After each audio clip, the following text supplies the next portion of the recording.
14, season 2. Obviously, we've been away for probably a month or so with the regular episodes. Been doing a little bit on that new series, The Best That Never Was. Obviously, last couple of episodes with those. Maddie Mitchell, episode 1, and then Daryl Gordon the other night, episode 2. But now back to our regular programming. Sounds a bit flash, that one. But yeah, tonight, as promised, we got Beck Young, and because she's a little bit shy, we got her husband with her as well, Mick Young. So two legends here. So we might get you to introduce yourself for the viewers that might not know you guys, please. You go. You go first. All right, well, they come to You see go you. first. They Mick come Young. to see you. I'm Mick Young. I'm Warrior descent, born in Darwin country down in Campbelltown, and grew up, lands of Wabakoo on the Lake of Wangi. Beck Young, I'm a Warramai woman. I grew up on Warramai land. I'm a traditional owner, native title custodian, and I now live on the Wabakoo country. That's me. So obviously, Beck, a lot of people know you early on with the NRLW competition. Before that, represent Australia, New South Wales, but a lot of that sort of stuff wasn't as televised as it is now. Talk to us a little bit about your journey from the start to up to a couple of years ago when you retired, Beck, and about like opportunities and how much was around then, like in terms of competition. We'll roll straight into that and talk about the comparisons way back then compared to, I'm making you sound real old, eh? But back when you first started. I am old. To when you finished, you know what I mean? Because you only got opportunity to play 1 or 2 competitions in NRLWA. So we'll talk about where it all started for you, and then we'll talk a little bit later about the state of the current game as well. But talk to us about early on. Yep.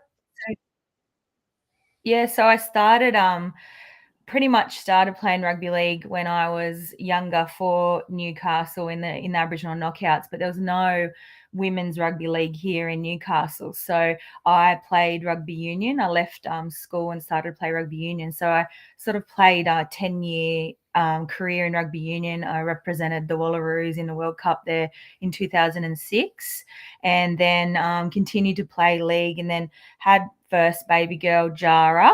And 2010, Mick and I decided it was just too much to keep traveling. So I went to, is that grey hair, Michael Young? That's good. I like that. And then, we traveled into Sydney. So it was just too much. So 2011, went down to Redfern and competed in the rugby league competition in Sydney, played for Redfern, was travelling down every Friday night to play, and then coming home and playing rugby union on a Saturday with the Greens. So obviously that was super hard with a newborn, and we had played we'd been a part of knockout footy for many years. So we just thought, hey, let's sort of get together and see what's around and what sort of interest there would be to start a rugby league team here in Newcastle. So we worked really hard with Maitland Pickers in 2012 to start the first women's rugby league team in Newcastle.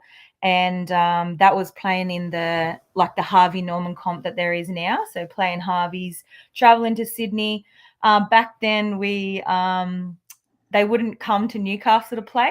So we had to travel to Sydney every week. So we'd go around, knock on doors, try and raise funds. We borrowed the Warramai bus, the Land Council bus, to get all the girls down to Sydney each week, and tried to get the cost down so that everyone could enjoy footy. And I guess we just sort of started that because we wanted women to be able to play rugby league and experience what rugby league is like, and not just have that one weekend in the knockout weekend to play footy. So we did that, and we played out of Maitland Pickers for a couple of years. And then we kind of just looked for other teams who would host us in the Newcastle area. Then after Pickers, we went to Cessnock, and they hosted us. We were called the Hunter Stars, still in the same competition in Newcastle. playing in Sydney comp. Then after Cessnock, we went to North Newcastle in town here closer. So we tried to move it around so that everybody, you know, was close to play footy or didn't have to travel too far. Played Blue Bags for a year. And then Country Rugby League actually approached Mick and I and said, like, we'd like to take over the branding of your Newcastle team. Newcastle CRL. Newcastle CRL. So 2018, we played as Newcastle CRL. And then the year after, 2019, Rick Stone took over as the head coach, and I captained that team, and we won the New South Wales competition. So we'd been close every year, but that was sort of our first year where we made a mark in that competition. 2017, we lost the grand final to Redfern, but we had our first ever. So every year I would knock on the Knights door and say, hey, we've got this great team. We really want to have a team in Newcastle. We had, you know. Well, that 2017 side, bro, we went to the Knights, went to Macquarie, and approached the club. Like, pretty much we had, like, Isabel, Kelly was, you know, Caitlin Warren, like, they were all young ones. Phoebe Desmond, who played in the first NRLW there. Holly Wheeler, so she's from Alba. So they highly healed her. So we had Beck, Emma was still playing. So we had a really good, and they're all from here. Everyone was north of the Hawkesbury. So young Frezard, Jamie Frezard, she was only young. She was playing there with Central Coast. So we pretty much approached the Knights and said, look, we've got a team. We know we can go well if we can come under the Knights umbrella. And we got knocked back there, but we got the Blue Bags and we made the grand final with that side. And we did play a nines, exhibition game. Yeah, a nines exhibition match against the Sharks. The highly contracted Sharks team. And we went down to Shark Park and beat them. So that was fun. I'm pretty upset with that. Yeah.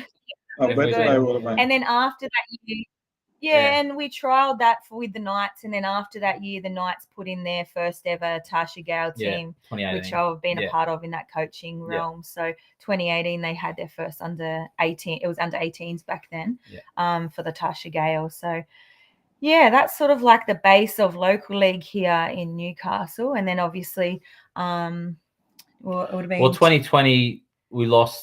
Newcastle lost its New South Wales Cup side. Yeah, so Roosters, girls had to go down to Central Coast, which pretty much broke me and Beck's heart, because the whole idea of what we done was to build Newcastle. Probably a lot of people don't know that Brian Canterburn was at the head of football at the time. Dean Witters actually asked Beck to go back down to South Sydney and captain the South Sydney side, like, which would be most of the Redfern girls, and go back to home where she first kicked off her league career. That Brian Canterburn approached Beck and said, look, I really want we need to have a women's side in Newcastle. Where we want to get an NRLW team. I can't do it on myself. I need you back to pretty much, I'm going to ask you to come from a selfish position for you to retire and pretty much stay here and grow the game. And, you know, Beck did, and, you know, they got NRLW side and the New South Wales Cup side. That year, Brian and I sat down and we completed the submission for the NRLW. So I actually went down and presented the license for the NRLW for the Knights. So myself and Casey Bromelo, we completed a submission based around past, present, and future. And we actually had myself as past, Caitlin Johnson as present, and my daughter Jara as future. So we based our numbers around the growth in women's league in Newcastle and what that looked like and what we could sort of develop towards the future, and presented that license to the NRL, which was pretty daunting, but I had that passion, and I seen what we had achieved in the previous sort of 8 years. And Brian Canterburn too, I guess, for those that don't know, he was the head of football for the NRL. Yeah. So he come to the Knights, and he was and had a lot of experience at. He pretty much he said pretty much the best administrators in the game. 100%. And he just said, Beck, I'll do all the book stuff. You just give me I need your information. I need your brain. I need to pick it. I'll do the rest. Like, we'll get it through. And they did. Like, they outbid Sharks. Like, there was a lot of sides. We didn't even have a New South Wales Cup side. And even saying, Beck said, look, we need to get a New South Wales Cup side. And And that's where CRL Yeah, sort of stepped in and said, we'll take over that New South Wales Cup side. So we have that genuine pathway. We have the 13s, 15s, 17s junior base into that CRL New South Wales Cup side into the potential. Well, Tasha Gale 19s and Tasha Gale into potential the, NRLW. Yeah, so that was the come forward. Yeah, and that was the same year, like Matt Gidley and Mick and I sat down and we sort of all done the Centre of Excellence. Created the Centre of Excellence. We signed off for the part of Women's Rugby League. We signed off on that. So because it's a government grant, so not many people would have known that for it to be a government grant, it has to be male and female because obviously that's community. the community. So we signed on behalf of the women's game. Yeah, and I got the opportunity to change around the plans. They actually had the women's space just in this little tiny corner up the back, and I was like, not happening. So changed the plans, and if you've been through the Centre of Excellence, we matched the women's space to be equal with the men's space. So we made sure that with the plans and that community space that people can use shows that equalisation between both our men and women's teams. So especially at the time, bro, they had 3 wooden spoons, and the girls were pretty much.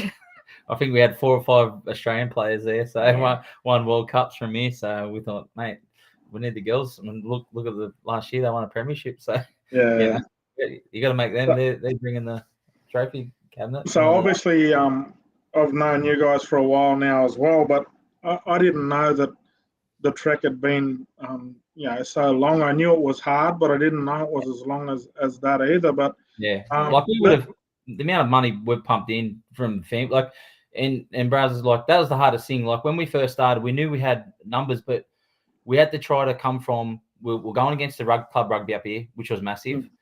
Soccer, netball, like so. That first couple of years, we're trying to attract girls to come and play, but Beck and I, we made a decision to go. Look, we're gonna pay regos, so we're gonna make sure that if we set the training sessions, you should give us that commitment. We will. You don't have to pay for nothing. Pretty much, it was like you get your gear. You get your bus to Sydney. All your registrations.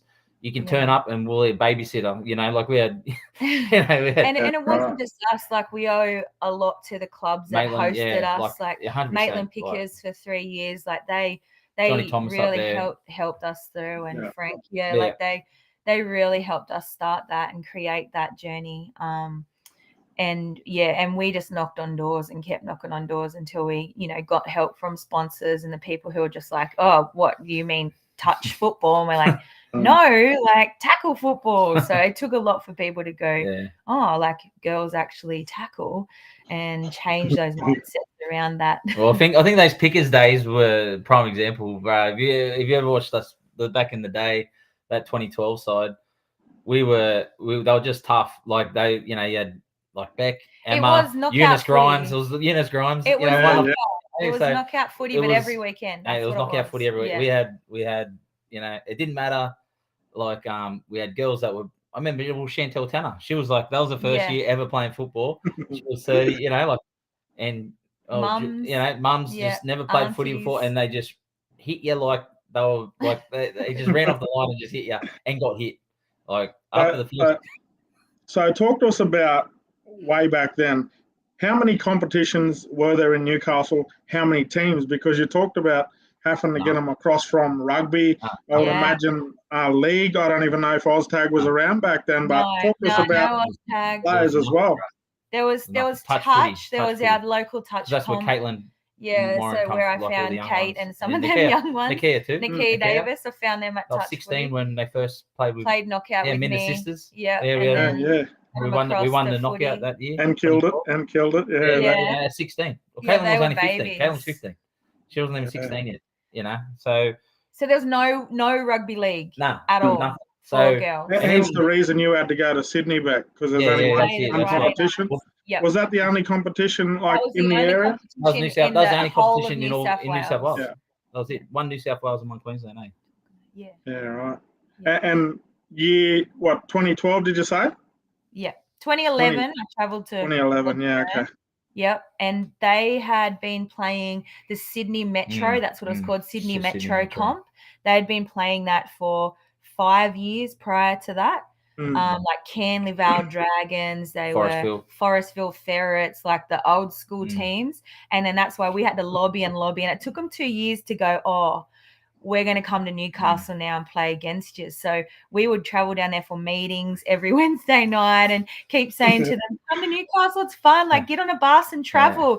Because we were doing it every single week. It was like old school. We had to say, you only have to do it once. Like, just come up here. And then and then they started to realise that it was good to have a bus trip, bonding session on the way home. And so it was only the one whole competition, that Sydney Metro comp. And I think about 2 or 3 years after we started down there, then an Illawarra comp started up. So that was the next competition in that sort of New South Wales region. And that was probably the hard, because that was 2011. So Jara was born 2 weeks before the knockout, 2010.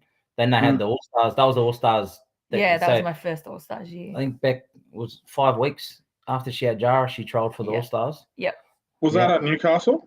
No, Sydney. No, in Sydney. Okay. So Beck and Julie went down. Yeah. And they trialled for that, and they both made the side. But so the first year ever for the All-Stars, they just handed out flyers at the knockout. And I had Jara, so she was only 2 weeks old, and I just said to Youngie, I'm gonna trial for this, and he goes, you don't even play league. What are you talking about? You just had a baby. And I was like, I'll be right. So I come home, did a couple of runs up and down. It was 3 weeks' time, and I thought, she's forgotten all about it. Sweet. And then the Thursday, they were meant to go down Saturday for the trial. She goes, Youngie, I reckon I can do this. I said, do what? He goes, I'm going to trial. I'm going to trial for All-Stars. I said, Bob, you haven't even gone for a run. And she's like, put her joggers on, ran down the hill, come back. Goes, yeah, be all right. I feel good. What position you're going to play? I said, play front row. You run hard, tackle hard. You'll be right. I was like, all right. And Julie was playing hooker. I said, just run off this and just hit dog. And they made it there. Yeah, so Jara actually came into camp with me that first year, because she was only 4 months old. So she came into All-Stars camp my first ever year. And that first training session, bro, was down Yarra Bay. And what was his name, the coach? Rob Bruff. Remember it used to be Family Feud? Rob Bruff or Family Feud? Nah. No, he was the curly-headed guy. Yeah, that was it. He was the coach. And and back there, because that would have been maybe 10 weeks or 11 weeks after having Jara. So Beck's running around and boobs are filling, and she's got to feed Jara, and she goes, Julie, where's your sister? She goes, she's feeding Bub. And he goes, why is she feeding Bub? The husband's over there. She's like, nah, feeding Bub. It was beyond the toilet block. Beyond the toilet block. She was only little. And Beck gives me Jara and then runs on the field and starts hitting girls. Yeah. So talk to us a little bit as well, like just a little bit more on the background of it all. But we talked about Tasha Yale coming in 2018. What year, for the people out there, when we're talking NRLW, right, just to give them a full history behind it all, what year did the girls start getting their own competitions? Because I remember Jocelyn Brown did a lot of work in the space up here as well around the juniors. So the girls always played right up until 12. What year did they start doing a bit with the girls and get their own comps? And what years were they, like 13 or unders age groups? 13, 15? They started off as 14, 16s, under 14s and 16s, and there was only a couple of teams in each comp. And we did a Friday night at Windale. So it was just like come and try rugby league. The first part. That would have been, it was my first year at Hunter Sports, it was. 2018. Okay. Yeah, 2019. Not that long ago, eh? Nah. And it was just, and to see the game now and where it's gone, like in that short amount of time. Well, this year last year when Jessie is the first year, and you can see the quality of the game changing. But Jessie Southwell, it's our first year where girls have been able to go all the way through, so that they went 14, 16s, 18s. Now they've switched to 13s, 15s, 17s. Yeah.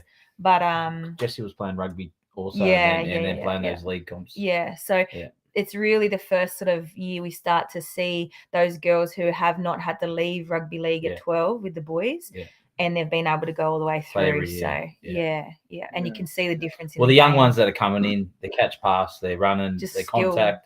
You know, they're just still developing their bodies. But other than that, they're high class footy players already, just from the pathways coming through. Talk to us about your experience, Mick, because obviously, for the people that don't know Mick as well, Mick's played first grade up in Newcastle with the Newcastle Knights as well. So, Mick, talk to the viewers a little bit about your experience and what you sort of bring across to the women's game and how basic you had to be at the start too, brother. Like, because the game has just gone ahead in leaps and bounds, now compared to when you would have started out.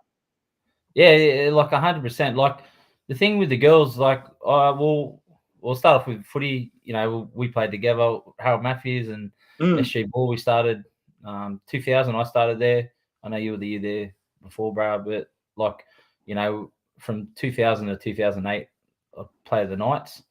But 2004, I first met Beck. You know, and they were putting together. Hunter Recon, Arnie Leone Garvey. Arnie Leone, yeah, she was putting the side in for knockout. And one of the fellas, Des Toofy, and so the Sutton sisters, Beck, Arnie Leone, like it was Emma was playing. So they just had a local Maitland team, and sort of went down to help them. That was the same year I had my stomach operation, so I wasn't playing footy. I wasn't going. Benny was playing at Minderoo, but I couldn't play, so I said I'd go down and at least be part of it and help the girls out. But first thing I knew from then was like just didn't shy away from contact, mate. like the obviously the little subtleties in footy that we know, like getting off the line fast, but then preparing your footwork into tag contact. Girls didn't stop; they just kept going. So that when those hits come, they are literally just two bodies smacking into each other. So, you know, and you see remember back in them days in the knockouts, like I reckon all the guys in that would be there watching the girls and going, man, that's harder than us. Yeah, like definitely. That was a different level. But like it was, so from 2004, that was the first taste of coaching. And then 2005 to 2011, I coached rugby. So I was helping Beck at Meriva Carlton. And then obviously when the league side come in, I was back playing at Central. So I wanted to full-time coach the girls. So just wanted to give them something, you know, the stuff, I guess, give back to the game. You know, the game I love, game I guess I'm lucky to play from birth to, you know, all the way through, where these girls didn't. And I guess to see some of these women that had never played footy, watch dads play, watch brothers play, cousins, uncles, but never had the opportunity to play, and that's what really got me wanting to help. Yeah, to drive that, like, and you know, and also watching Beck after her whole footy career, like I think it was 98, Beck started rugby, and to play rugby union, it was all in Sydney, so. Everything was Sydney, so you'd be playing up here, and then you had to go down there to train, and they look proud for you to not turn up to a training session so they can cut you, you know. And Beck just kept turning up. So, you know, even going down there, just seeing that, I thought how important it is for us to have an actual team up here, so the girls didn't have to go down there, all mums and that. It wasn't an excuse not to travel because it was home, you know. So that was what I always wanted, you know. And Beck, talk to us a little bit about your journey. And then lead into the stuff that obviously has got plenty of passion, because you started this, you know, with your own money, more or less, as you talked about earlier, seeing the progression and where the game's at right now, and the fact that you know, like, you're very well respected in footy circles, even the girls that are in the NRLW system now, and I would imagine not just here at the Knights, but right across the board, because you played with New South Wales, you played with Australia, you went to World Cups in both codes, so you're a dual international. Talk to us a little bit about early days, the joy, and then also right through and now seeing the joy on the young ones' faces, and where the game is now, like, because it's in an awesome spot. And in terms of Newcastle Knights, they got you and Mick to thank, because you know you put all the hard yards into it as well, with a lot of other people behind the scenes, but you guys deserve a lot of credit. I think, like, like I was saying, starting back years ago. So I jumped straight into my league career and trialled for the All Stars. So I hadn't even played A club like game. a club game, and I'm playing for the Indigenous All Stars. So Yeah. it's just I like when I look back now, I just think that's just crazy. And then Just from after having Bub there, too. I had baby, played All Stars, then playing clubland footy. We're just sort of in and out down to Redfern and back to play clubland, and then that same year debuted for New South Wales, and I'll never forget it because we played before the men, so that's different to what's going on now. There's two games before, bro. Yeah. The 16s were playing. They say Yeah, the so girls we the were- 16s right. and then the men. So it was 2011. We travelled. So to for you, Beck, while you're on that, I want to know, like, would you rather have the standalone with the women and they got their own, audience and I guess broadcast, I or think would you rather it be, before State of Origin where you got massive amounts of people watching as well? I think it's important now that the girls are starting to move away and have their own space, because you can actually see who's there to support the women. Yeah, that's what I was gonna say that's the too, hardest part. Like, we went up there in 2011, played at Suncorp Stadium. I was just like, we missed the kickoff. We couldn't even get in to watch the game, bro. They had the They gates had the closed. gates still We're going closed, open this gate, or we're going to My flog dad out. was there. He wasn't happy either. Anthony's dad, dad Anthony, he's 6'4", big Warramah fella. He was going to rip the fella's arms off. And we got like booed. Like, I got off the plane, and the Queenslanders were booing us, like, in our New South Wales gear. And I was ringing Young and going, "What is going on here?" Like, they hated it. We got like eggs and tomatoes thrown at our bus as we drove down Caxton Street. And I'd never witnessed anything like it, because I'd come from a rugby background, quite conservative, and everyone's friends after you play. And I just went up there, played this State of Origin game, and we got smashed every year. Like, Queensland beat us 17 years in a row. Like, that's how it was. They were so dominant in the women's space, and they had already had that step ahead of us with competitions. So they were already, they had a main competition happening. So they were already advanced in rugby league, and majority of the Australian team were the Queensland girls. So we went up there, and then that same year, and then after that game, I got a call from the Australian Jillaroos coach, and he was just like, "Oh, we're going to tour Samoa. You're coming." And I'm like, "What?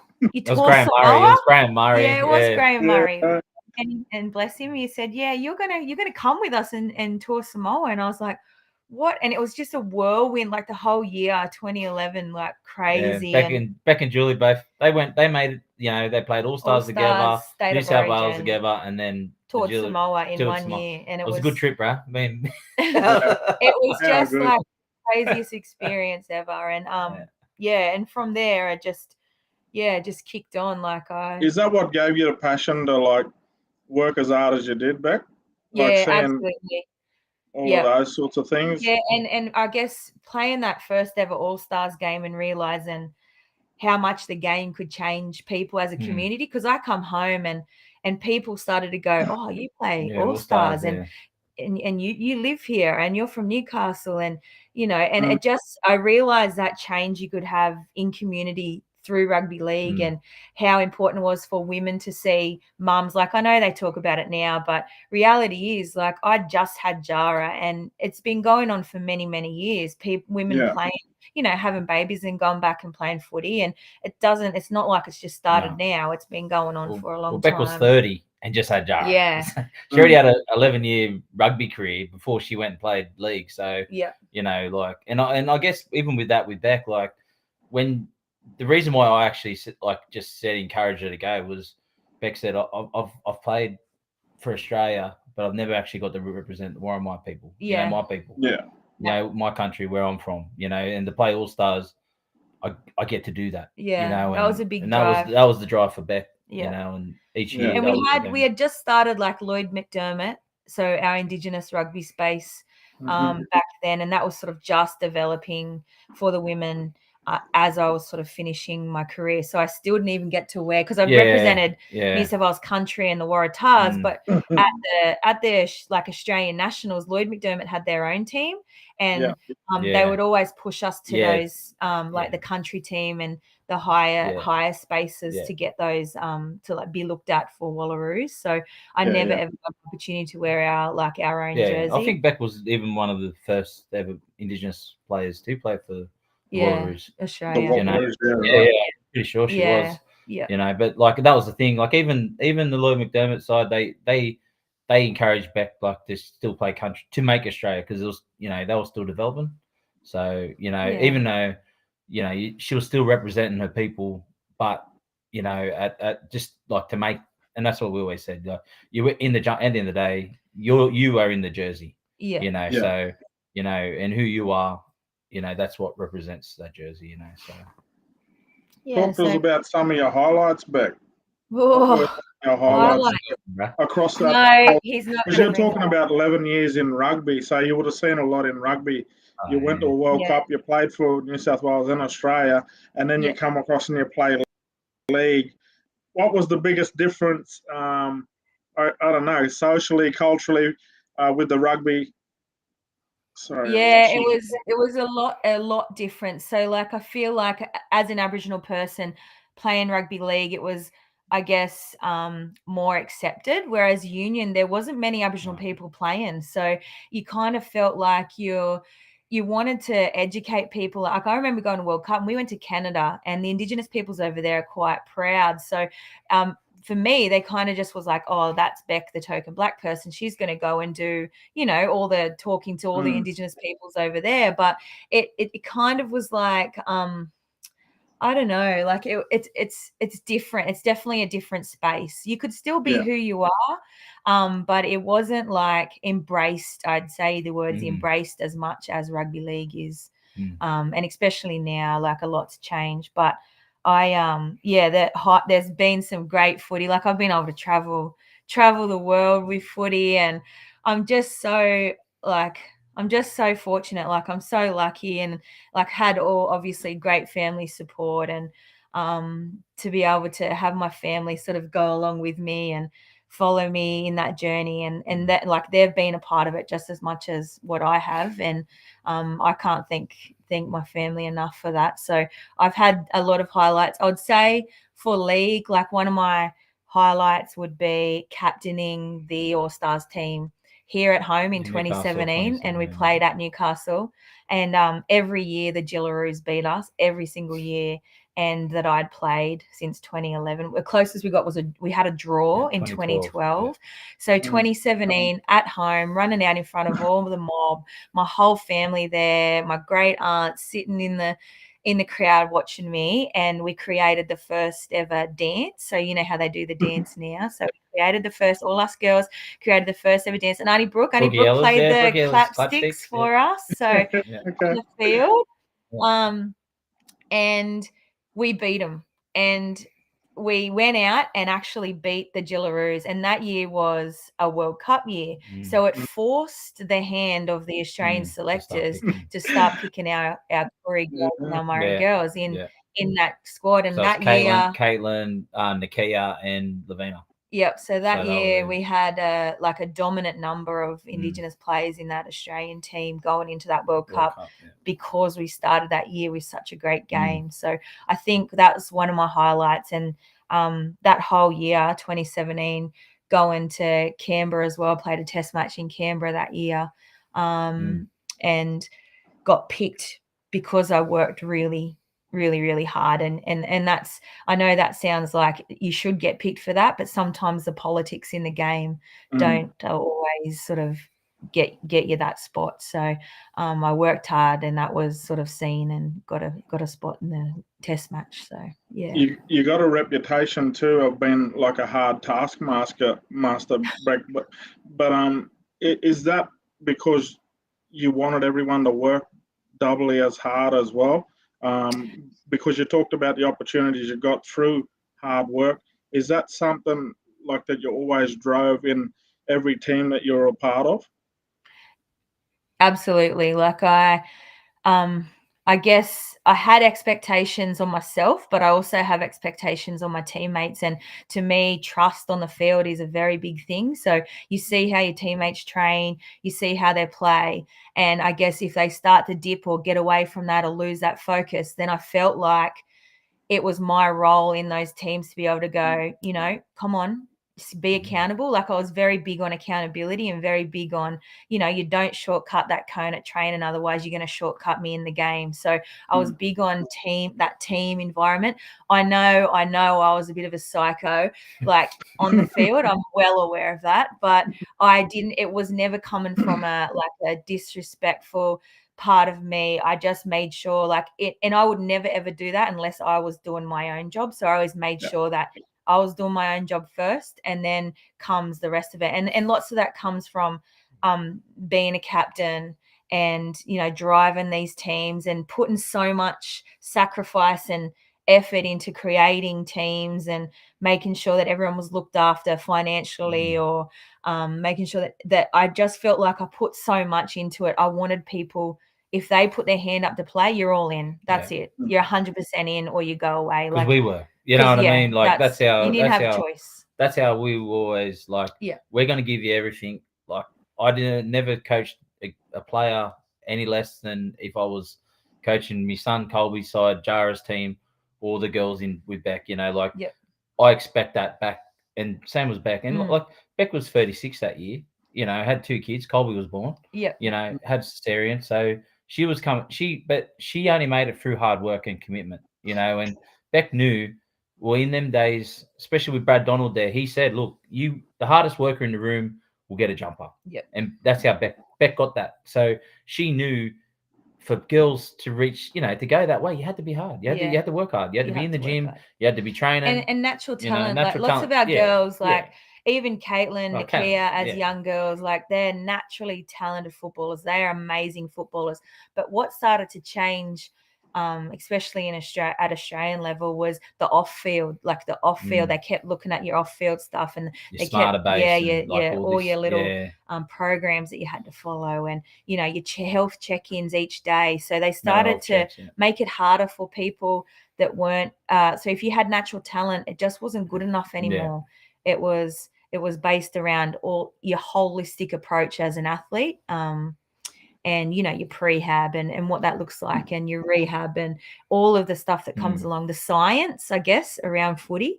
They started to look at that in regards to selection also. So it went away from just being the best footy player you can be, working really hard, to being the best footy player you can be, working hard and doing all of the stuff off the field as well. So that was the big change for me that I had seen. What's the biggest message as well, because you've done a lot, obviously coached a lot with the women's, but you filtered down and you're doing a lot with the juniors now. How does the message change? How does the approach and delivery change as well? Talk to us a little bit about the difference there and how you're molding a lot of these young ones as well coming through. I think honesty is important. So teaching, especially at school level, the girls, what it looks like at elite level, and giving them examples of how you could get cut or might not make it based around those little things. So attitude, to not being punctual, and giving them a head start that they need to get into elite level, so that once they arrive there, they actually are aware of what's going to do. So I'll do little things at school, like we'll go through a full session. I'll go, get on the line, we're going to do the Bronco test. And then I'll just watch their reactions. And then I'll see, I don't have the Bronco test planned at all, but I see what their reactions are. And if they're kicking stones and going, I don't want to do this, then straight away I can say to them, if you do that at elite level, you'll not be looked at. So I talk about body language and understanding that even though you might be hurting inside, you just have to suck it up and get on the line. But you have to understand why you're there. Why are you playing football? What are you choosing to play football for? And I think that helping prepare these junior girls at that level, there's a fair few girls that I've coached that are playing NRLW, and they've spread out to different teams. I've got 2 up at the Cowboys, 1 at Para, 2 at Dragons, 1 at Canberra. So they've started to spread out in the NRLW, and I would hope that those little things that I've been able to instill in them. And it is still tough. Like, it is still a tough, I'm being tough on them, but it's coming from that love because I want to see them succeed. Mm. So I guess I want to try and show them that this is what you need, so they're not shocked or they're not already behind or at a negative when they get to those elite levels, that they know this is what I can expect once I get there, or work towards once I'm getting there. And I already know that if the coach or the S&C throws in this test right at the end, I'm just going to get on the line because I've done it before. So it's more like that mindset and preparation, ready for elite level. And do you think a lot too, like a lot of your decisions and your approach, does that come from knowing the background of all the footy as well, knowing that you have come from nothing and, going right back to before 2011, 2012, all of those sorts of things, because there's a lot more happening now. They got a lot more opportunities compared to what happened back then. Yeah, and like at a younger age as well, you've started, like Knights have got their academies for under 15. So like our little ones are starting to, get a taste of academies and see what that looks like for young girls. Lisa Fiala, 17. Lisa Fiala Cup at 17. And absolutely. But I make sure that they're aware of that as well, because I think that's important, that the young ones understand that this didn't just like click, the NRL's here. I know we've got NRLW now. Like, they've got to understand like that pathway and how important it is. And I think you can see glimpses of that, like through your Jessie Southwells and Hannah Southwells, who was so young, but they are very humbled about where they got their start from, and how they've been able to experience rugby league in Newcastle because of people who have done that before them. And I'd hope that history and that knowledge helps drive all them young ones through. Mick, you've obviously been together for a long time, you and Beck, married, but also working as a 1-2 combination with the coaching. What role do you play as opposed to Beck, brother? Talk to us a little bit about that. Do you feed off each other? You both like head coaches, or do you let her go in and go hard? You play good cop, she play bad cop. Yeah, bro, it's the only place she listens to me, really. It is the only place. Can't listen to me any other time. But when he's got the footy, when he's got the coaching badge on, then he can. You know something, you know a little bit, but like, to be honest, it's so much. Like, I've been lucky, like, to have someone like Beck. Like, I only have to look at her, and like, especially in the early days, like, to have someone that understood the game. Sometimes you just need to do that play one hit up, get smashed, but find the ground, find us to go forward. I remember one game we were getting like a semi-final. We're losing by 6 and a minute to go, and they got the ball coming out. Beck 1-on-1 stripped it. Like, no one else, like, they have like I knew that's what I wanted, but you can't just yell out from the sideline 1-on-1 strip. Yeah. And she played full game front row. And 79, and that was 80-minute games. We used to play 80-minute games back in them day, bro. So we had I don't think we even had a bench. So Beck played full game front row and was, 4 of the 5 tackles, and 2 of the 5 hit ups. So, and then just to be able to, have someone on the field that I can just go, Beck, this needs to be done, and just to have someone do it. And I do see that missing a bit in the NRLW. There's not that old school heads that go, that understand. Like, you got Steph Hancock that, she's old, wily, like, she's got that. The old school Lavina O'Mealy, Lavina Phillips. There's a lot of great athletes, but not a lot of, football heads. And that's and sometimes you can see in games where you just need to change it up. Like, you can't just keep going down the same path all the time and you're getting beat. You're just doing the same thing over and over. But then to have someone change it. So for me to have Beck as a, my captain and also manager and, assistant coach. She's just go, I'll just go back, run to get the girls, do forwards work, and I'll get the backs and work on the girls on the backs, but like, it's been, and like, we still do really that good. now. Like, I coach at Central. I've got Central Women's as well, and Youngie will come and be my assistant, so I head coach them, and then he'll take the backs for training and I'll take the forwards, and then in a game sort of we talk about what we're trying to get out of that game, what we want to work on, what we need to improve, and then what's important right now. So Youngie will sort of prep me as I'm going in to think about that, what because sometimes I'll just rattle on and I need to rein that in a bit. So. Yeah, and Beck's still, new with the coaching, but she's done it, I guess, like a football. She's thrown herself right in, bro. Like she's commits to the girls. There's not one player that's under Beck that doesn't believe a word that Beck says is not 100% true. A better footballer, and I think that's rare as a coach. Sometimes you say a coach says something, you're like, oh yeah, but with Beck, they generally know it comes from a like the right place. Yeah, I think that's and I think that's like that's I try and value every player. Like I don't just blanket everyone. I try and value every player for what they have to offer or what they can bring to a team. What they can bring, bro. That's important too as a coach because some players you look at them, you're going, oh, she can't do, like they can't do it, and it's not their fault. Just you can't ask for something that they can't achieve because then they're not achieving it. Then they feel let down. So you got to understand the player that you're giving that instruction to. Beck understands that, and she only gives the players that she knows that has the leadership qualities or the ability to achieve that.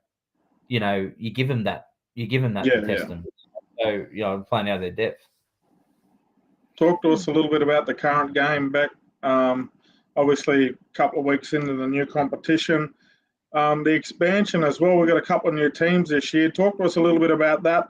Does that strengthen the competition? Do you feel like there's enough players now?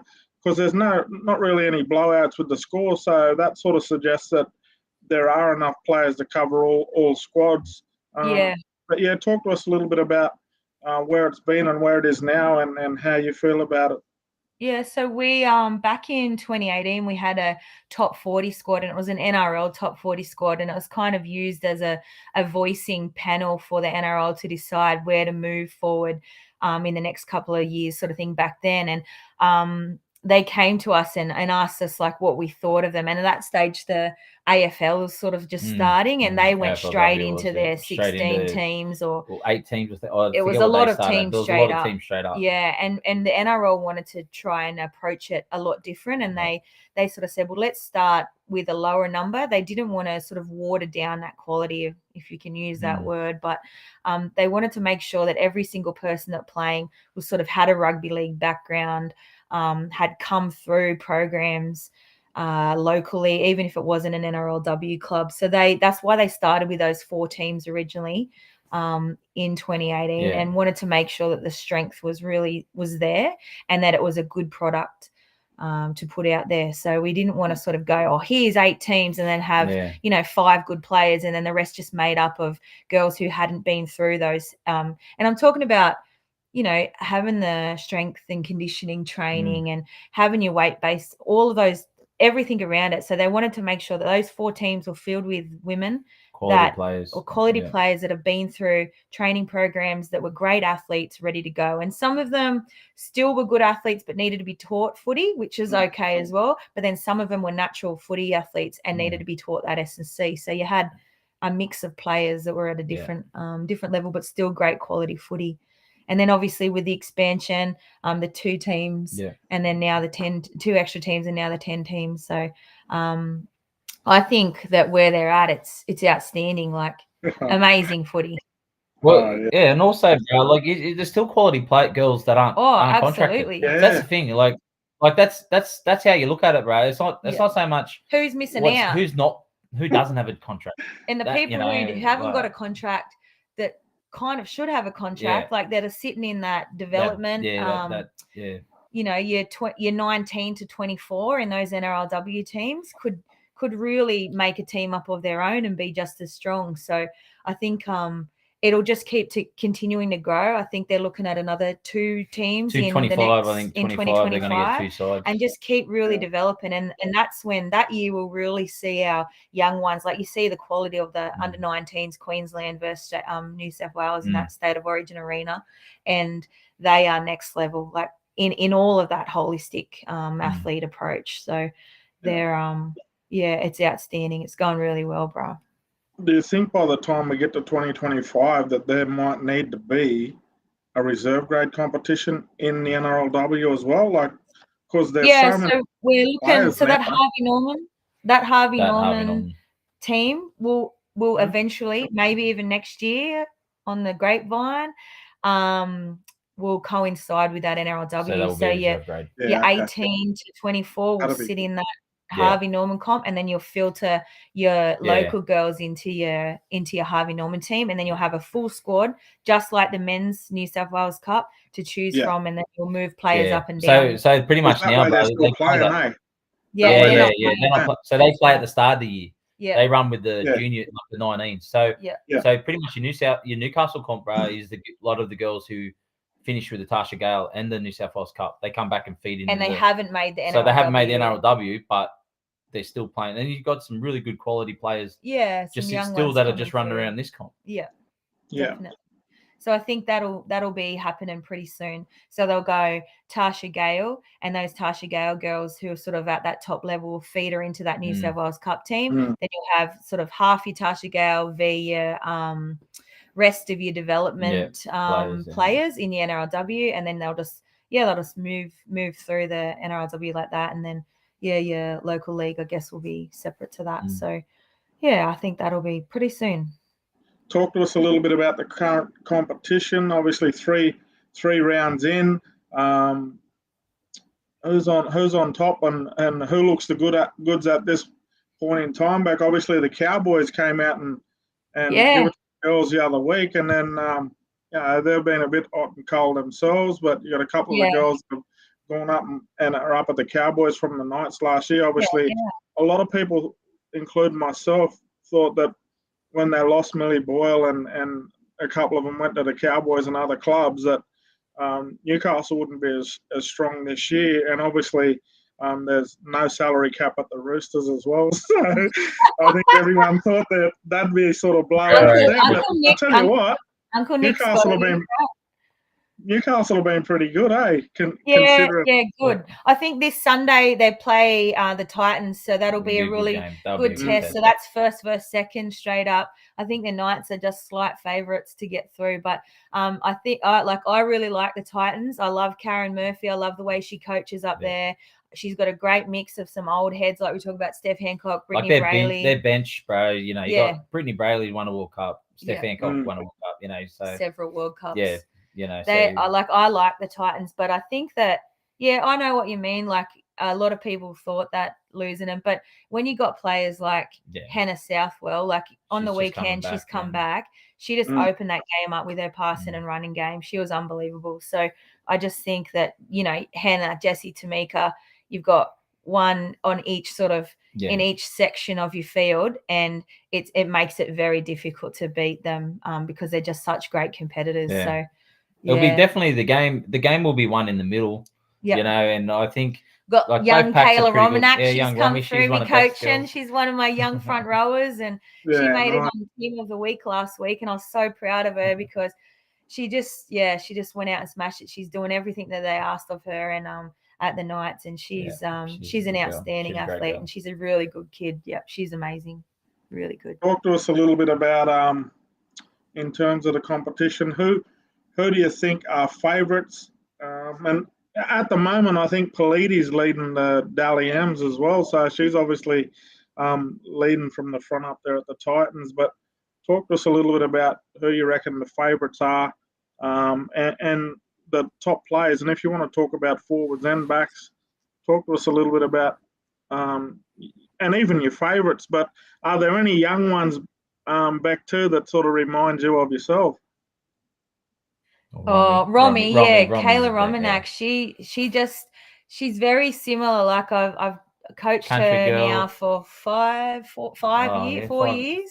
2020. Yeah. 2020. Yeah. So I love, and she's a country girl, and I love the way she's very, what would you call it? Like she just does everything at 100%, and she'll make sure she's like a bit of a perfectionist. Like even in her tackles, she'll make sure that she finishes those tackles, and she'll do that last squeeze, and she'll make sure she finishes on top. Like she's very good technical front rower. Well, and she's really Phil like Williams' her. niece. If you didn't know that, she's Phil Williams' niece. So that's a classic coachable player, though, huh? By the sound of it. She is. She's a great girl. She can go straight. She can pass the ball. she She's gets got off the line. footwork. She's next level. And I absolutely predict she'll be in that Australian team in the next couple of years. She'll make it for sure. I like that Jakaya Whitfield, the winger from the Tigers. The Knights let her go, and I really like her. She came from that rugby sevens background. She went to the Rabbitohs, played New South Wales Cup of Rabbitohs, and then got a Tigers contract. And I've been watching her play, and I really like her. I think she's a really explosive. She's entertaining. Every time she gets the ball, that she's just going to do something exciting. She's really tough too for a little winger. She's tiny, but I've she been might watching have Surges when she first come on the field. Jess Surges. We've seen Jess when she started 2017. And she reminds she played rugby sevens too. Yeah. So she just transferred, and just as soon as she got the ball, she just exploded. And she's doing the same thing at Tigers. She's killing it. Yeah, but I do like the Titans. I like Marto. I like the middles. Yeah. And then and I think just with Polito on the back of the go forward, but that's the same with the Knights. The Knights are the same. They get on the back of the go forward there. Then you look at Tamika, Rima, they're all playing really well. Then you got Tamika at the back. So who are your favourites to win it? Based on what you're seeing at the moment. I don't know. I'll see. I'll answer it after Sunday. I'll see on Sunday how they go, because I think that I like Canberra as well. I'm quite surprised with the Raiders. I thought that they might struggle. They got a good pack. Yeah, they do. Yeah, with Mimes. Tamaya. Yeah, Tamaya. Yeah, you can't knock back Holly. Tamaya. What's the name? Hollywood. Yeah, no, I don't know. Good. I'll see after Sunday. I'll let you know. Yeah, okay. Any young players you want to give a plug to coming through as well in the junior systems? Obviously, they had the 16s New South Wales trials, schoolgirls trials the other day as well. Yeah, we got 4 girls in the team. I'm so pumped. Awesome. Yeah, I know. Ella Knowles, Ellie Brander, Brandy Who Simpson. got player of the carnival? You got Ellie, yes, player of the carnival. Unbelievable. Young front rower.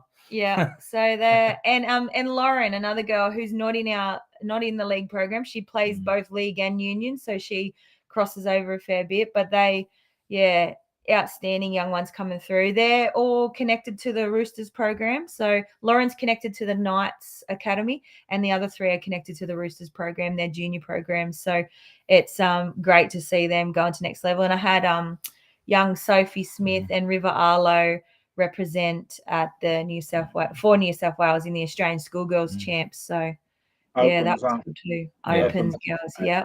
And maybe I was going to say a little shout out to Bree Chester and Mia Middleton. They're my young ones that have gone up they've left home, they've stepped out of their comfort zones, and they've gone to the Cowboys, and they've followed BJ up there for the Cowboys, and they're going really well. They're both loving Townsville. They love the different opportunities that they've got in rugby league now. And I just look at them and I just think, wow, for 2, young, Breeze from Lemo originally. She's a young one from here at home at Warramai, and she's just gone up there, and I'm super proud of them to be able to leave home and their families and step out and go and play some good footy up there. So I'm super excited. And Kyra as well. Kyra Simon, one of my other young ones, she's gone to Para with Dino. So they're I'm loving that it's these girls and it's good that the Knights have their team here, but I also love the fact that it's not the girls only option anymore, that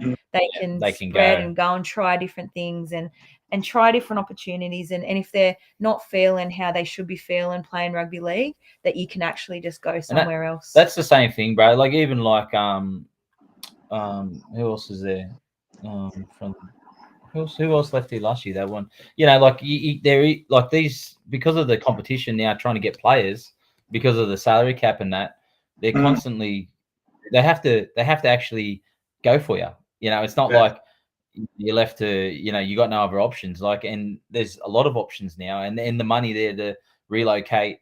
And their contracts. Yep. Yeah, so it's one of those things where it's good to see these girls can move, get looked after, and really, really go that next step, because they have that coaching staff and that really do care for their football. How does it make you feel knowing where the footy's come from, where it is now, and you fellas have played a big part in it? Oh, it's hard to answer. Good memories, like a lot of good memories. Heaps of good memories. You know, you look at just like, really I still remember proud. like even Caitlin 15, Yeah, Caitlin Moran 15 playing knockout there, and you know, just really proud to see and then to go on the key see the the opportunities that the girls are getting, and I love it. Like I love I always carry on a bit at home and go, I'm done, I've had enough, but I love it. I really do. I can't help it. And every time I try to think I'm going to step away, someone will call me and ask for help, or someone will ring me and say, Auntie Beck, can you do this? Or, I need you to pick me up because I'm having trouble with this. And it just keeps dragging me back in. And I just, I don't know. I just really love that the girls are enjoying their footy and that they can have a career in rugby league. And that's something that we couldn't have when we first started out, was 100%. A career in rugby league. And now, your Hannahs and your Tamikas are on 5-year contracts and they're settled in their lives and can just focus on being a professional football player. And that's how I used to feel at All Stars. Yeah, I know. Yeah, and that's it, eh? Like, and you can see it in like one door closes, one door, like even like Bobby Law. That's who I was thinking of too, Bobby. Yeah. Like, and she's ringing Auntie Beck. Auntie Beck. I love it down the Dragons. I love the Dragons. So great. And Sowie's the best. And she goes, it's so good down here. And then she'll ring me. Can you help me with an acknowledgement of country? And I've got to do this. And no worries. My girl. So it's good to see that the girls, they are still who they are. They don't change. Like, they leave here and they. And I guess that was similar to me with my football. And I always say that to Beck, and I try to say that to the other girls, is that, it took me a while, bro, to realize, the Knights jumper didn't make who I am. Like, me, who I am makes that's who everyone used to go watch, me, not just jumper, So we say that you're still you, even and though it doesn't matter you're still what the jersey. same young girl from Newcastle, but you're just wearing different colour jerseys. And our babies, our babies are gonna love you for you. Like, they're still gonna love you. Auntie Bobby, doesn't still matter. Auntie Bobby, still Auntie Bree. Like, you're gonna be the same person. You're just wearing a different colour jersey, and it still means the same thing for our kids. Like, looking up like the young girls at school, Jara, and all the young ones in the programs and the academies. They're still looking at these young girls and going, wow, like, they're up there playing that, or they're down there doing that, and it's still them. So it doesn't matter who that is; it's still them playing rugby league. So that's the best thing about it. Yeah. What's the best advice you can give to the young ones? Obviously, there'll also be ones out there that are, have that self-doubt, trying to make their way through as well. And you've seen a lot of them. So what's the best advice you can give them young ones? Oh, have you got anything? I always like that saying, be the hardest worker in the room. If you're the hardest worker, like, and I've said that to Jara, you don't want to be the best 13-year-old. You want to be the best 23-year-old. You don't, you don't give up. Doesn't matter where you are now. If you fight hard and you want it, you'll get, like, someone will get you. And that's probably the best thing going forward with the NRLW. There'll be 17 teams. Even if 15 teams, 16 teams, bro, don't want you. Well, guess what? There's one team that will want you. And they want you bad, so you're not everybody's cup of tea. No, you're not everybody's. We've learned that. We've learned that in our own personal life. We've learned that coaching, and we've had to do the hard talk to players when we've had to cut teams and that. And it kills you. But it doesn't mean it's the end of your footy. It doesn't mean that's the end of There's always, if you keep working hard, someone will get you. Someone will want you. They'll respect that. Yeah. So that's probably for me would be that. Just keep working hard and. You can always improve, and another set of eyes will look at you and they'll want you. Yeah, and I think for me, it's maybe just making sure you've got your why. Like, I know that sounds cheesy, but you actually need to know why you're playing footy, because if you don't have that why, you don't find the drive, you don't find the thing that's going to make you get up at 5 a.m. and go and do your gym. You can't find that drive or that burn to go and it doesn't have to be always a positive, airy fairy, bloody, it can be a negative.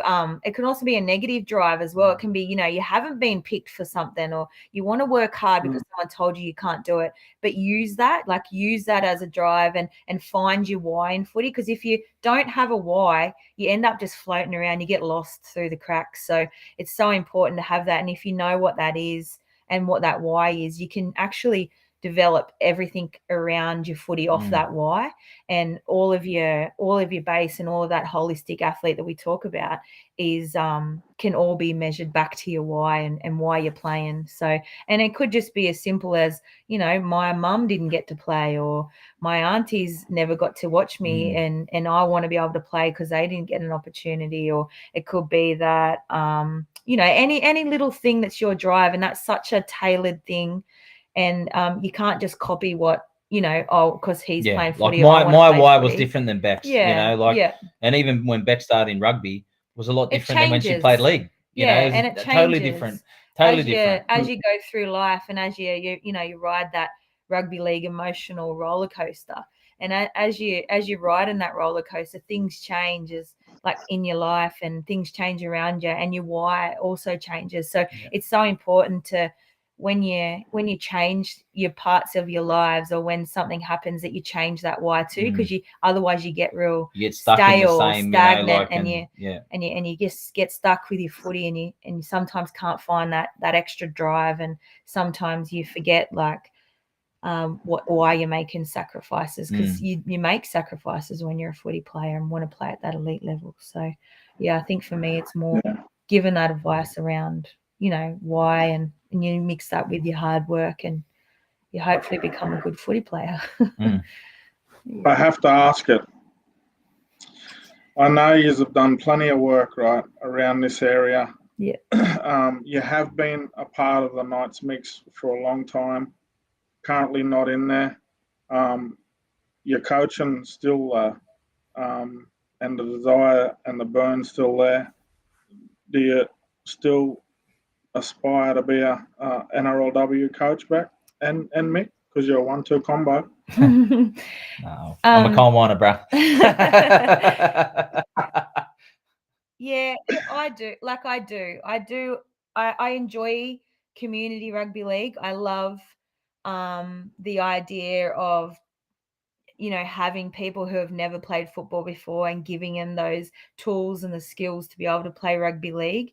I haven't experienced as much as I would like. You've got your All-Stars, but it's only a week campaign, or you've got your other coaching camps, like your First Nations gems that I've been a part of as well. But it is only sort of, you're there for a week, and it's very hard to try and instill attributes into players in a week. So I haven't really experienced what it feels like to have a bunch of elite players for a whole season and try and mold them or get them to follow a game plan. I do aspire to be an elite level footy coach, and right now, just where I sort of sit in our life is that it's a bit hard. Like, I've had a few offers to go to Sydney and be a part of NRLW programs in Sydney, but I just I love home and I want to stay home. And the good thing about rugby league too is there's a fair bit of turnover, so I'm just going to bide my time and just wait till the right opportunity comes, and then hopefully just have a crack then. But I strongly believe, like, lots of people might think that I'm not good enough to be a coach, or I don't deserve to be that because I was a player, and you shouldn't get that handed on a platter, which is something that's been said to me in the past. But I do believe that I have been coaching for a very long time, and I understand as a female and a woman what it is to be an athlete and to have a family, and to also and big game experience as well. Like, I feel like I've got like a package that I can instill or help people be better footy players. And again, like I said before, I make sure that everybody is valued in my teams, and everyone feels like. So yeah, I do aspire to be there, and hopefully soon, maybe one day, I'll get another opportunity to be around there. But just have to wait for the right time. Yeah. and obviously, knowing that a lot of the girls in the current setup as well, and not just here in Newcastle, like I said before, but in other programs, respect what you guys have done and what you continue to do and what you bring to the game as well. So I think, it's probably a given that it's going to happen sooner or later, and I think that'll be just reward too for what you've put into the game of rugby league too. And I'm glad that we had this yarn because now a lot of people know where the game has come from. They see the product now, but they don't know the Yeah. history behind the product as well. So They were good days, thank you bro. guys They were for good days. coming on. They were good days, bro. They were Yeah, some of the characters back in them days. It always brings a smile. We always might see someone walk down, we like, some will happen, and we'll go, oh, remember when this happened? Hey, I've been on some Yeah. wild trips with the boys, mate, but that ain't compared to the girls, bro. Yeah, right. No, so I do appreciate you coming on Thank and you. sharing your journey and Yeah. can you believe it, viewers, that Beck was actually really shy I about coming was. on and didn't think she could do it, and that's why Mick's on with her. And She just wanted, look at her. an ugly fella Once we next to her, asked her so it one makes it question, look she better. just went bang. So I it just was don't that's know awesome too. sometimes. Yeah. Nah, thank you. Thank you for having us. That's awesome to Right. see, and thank you as well on behalf of not just the girls in the community and rugby league community in Newcastle, but for everyone in the rugby league community, because to see the footy now and all the girls, got their own footy in their own ages. Yeah. Like we're the same way. Like we know what we had to do, and and look, people might not like this because we had to be, we had to be the pushers. Like I remember Yvette down at New South Wales Rugby League, they were like, Mick, they don't want to come. I said, we don't give a shit. We're turning up. We're here. And people didn't, and look, weren't everyone's cup of tea, but you know what?